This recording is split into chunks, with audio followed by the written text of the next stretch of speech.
Welcome back to my channel. I feel like I haven't done a bullet journal update in a very long time and we're already well over halfway through the year. So I feel like there's no better time to show you guys how I've been doing on my bullet journal. So without further ado, let's get to it. And here is my August opening page. So I have started this thing where I do little reflections at the end of every month. So here's my reflection for July. It's a little personal, so I'm not going to show that to y'all. But here's my cover. For each month I do a cover page, and then on the next 2 pages I do a spreadsheet of the month just to give myself a visual of what days the dates fall under. And then I have my monthly goals. Typically I put my top 3. I drew this out on my iPad and I use washi tape just to tape it down. And here is my monthly spread. This has not changed since the last time I showed you guys what my spread looks like. I think I started doing this even throughout, actually ever since I started my bullet journal, I'm pretty sure. Yep, back in March too. So that hasn't changed at all. I just like to utilize as much space as possible when doing my monthly spread. I try not to doodle too much because I'd rather use that space towards the actual days. But I have changed my weekly spread and I don't think I'm ever going to go back to anything else. I have changed it up a little bit since the first time I started this kind of layout. If I go back to May, I believe, the categories I had in each little box is a little bit different. Well, ever since I discovered this layout, I never went back to this layout here. I just find that this is a lot more organized for my mind.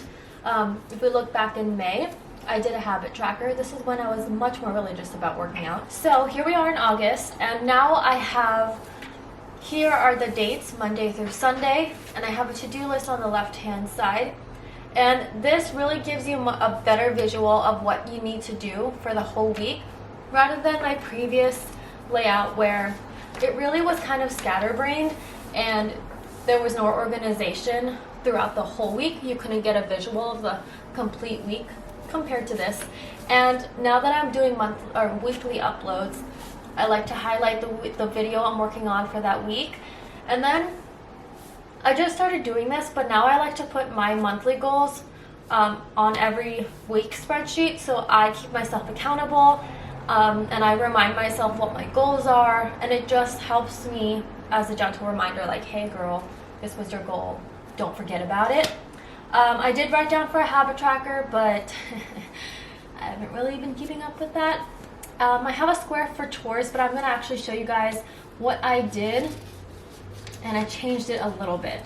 So I saw this on Pinterest, and I saw somebody did like housework, and they put Monday, Tuesday, Wednesday, Thursday, Friday, and Saturday, and then on the, what axis is this? The y-axis? No, the x-axis. And on the y-axis they have all the chores, and then you dot whichever day you did that chore for the week, which I thought was genius because I do write out my chores, but I never, I'm sorry if you hear my cats running around, but I never actually do them on days that I plan to, but I do end up doing it throughout the week. I just don't stick to the day that I plan. So this is nice where you're not pressured to write something down like, oh, I'll do like vacuum on Friday. If you get it done that week, that's all that matters, and you can kind of just see what you like, all the chores you've done on a weekly basis. And here's my parking ticket.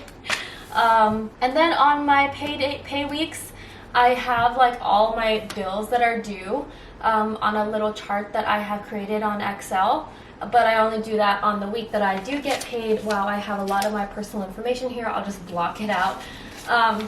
And then I just kept pretty consistent for every week with this, and I have left these boxes blank just because I'm not really sure what to put there yet. I'm slowly but surely, you know, getting better with this bullet journal situation. On this page I have Let's Graduate, so those are the classes I have left to finally get my damn degree. And then at the end of the month I have my reflection, and my reflection questions are: what lessons have you learned? Are you happy with last month's priorities? What has changed in the last month? Who/what are you grateful for? List 3 things you can improve on, and list 3 things you are proud of. I really think this reflection part of your bullet journal is super important because we do tend to get lost in our day-to-day lives, and I do set goals for myself and I do forget about them throughout the month as I get tangled up in my stress. So this kind of brings your month to an end and really helps you restart the next following month. And in September, I pretty much did the same monthly spread, and for the week is essentially identical, but now I have kind of gotten rid of all the lines and just stuck with the housework box, and I think I'm just gonna work my way through creating categories every week rather than setting them up every month, because every week doesn't always look the same. So I think it'd be nice to kind of be able to customize it as I go. And then I'm also going to show you guys this thing that I've created. I do have a couple recipes in my bullet journal. I went through a phase of being obsessed with baking, so I put my favorite recipes in here.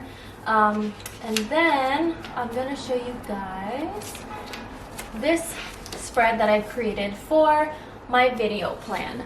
So if you are a content creator and you make YouTube videos, I feel like this would be really, really helpful for you. I created this kind of, a spreadsheet kind of situation with Canva, and then I just took some sticky notes and cut them into little pieces, and I found this so much easier than just writing it down. At first I did have the PDF document on my iPad and I wrote it in the iPad, but then things change. Everything doesn't always go out as planned. There's some videos I'd rather record than others.